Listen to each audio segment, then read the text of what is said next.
Le syndicat des travailleurs du CHU Gabriel Touré est en grève depuis 2021. Mais un accord a été trouvé en mars 2023, puis n'a pas été honoré par le gouvernement selon les syndicalistes. C'est alors qu'une autre grève a été déclenchée en mai dernier. D'après eux, les ministères concernés restent insensibles face aux recommandations et aux nombreux arrêts de travail entamés et refusent même de passer à la table de négociation. Et depuis que nous avons déposé les préavis de grève, aujourd'hui, c'est dans l'indifférence totale des deux ministères qui sont chargés de gérer ces préavis. Donc, nous n'avons pas été conviés à la conciliation comme cela se doit.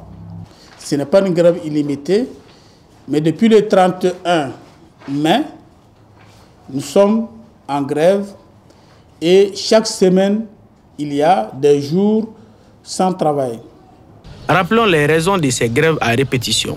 Elles sont en substance l'avènement d'une bonne gouvernance hospitalière, le respect des engagements pris par le gouvernement, la sécurité du personnel et l'amélioration des conditions d'accueil, d'hospitalisation et des soins des patients.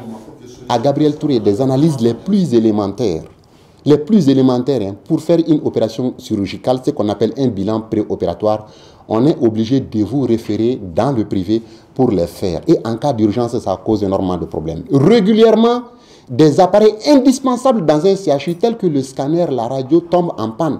Et ça dure trop longtemps, ça ne devrait pas être le cas. À certains moments de la nuit, vous avez une crise d'appendicite ou bien une crise, vous avez une douleur abdominale, vous venez à Gabriel Touré, il est souvent difficile de réaliser une simple échographie abdominale. Des accompagnants qui viennent, qui partent avec d'autres maladies parce que l'hôpital est sale. Des malades qui viennent, qui sont hospitalisés pour une pathologie, mais qui sortent avec d'autres pathologies parce que les... Bref, ça ne va pas, mais cet hôpital, les salles d'hospitalisation sont puantes. Ça, c'est la vérité. Les conditions d'accueil sont déplorables. Les syndicalistes disent être disponibles pour négocier, en témoin de leur amour et leur engagement pour le pays. Si ce qui est faisable aujourd'hui, qu'on nous le dise, ce qui n'est pas du tout faisable, qu'on nous le dise. Si nous sommes vraiment dans l'illégalité, eh bien que nous subissons toute la rigueur de la loi. Pour les syndicats, à travers cette grève, il ne s'agit pas d'actes d'abandon des responsabilités ou d'insouciance face à la crise sécuritaire de l'ère.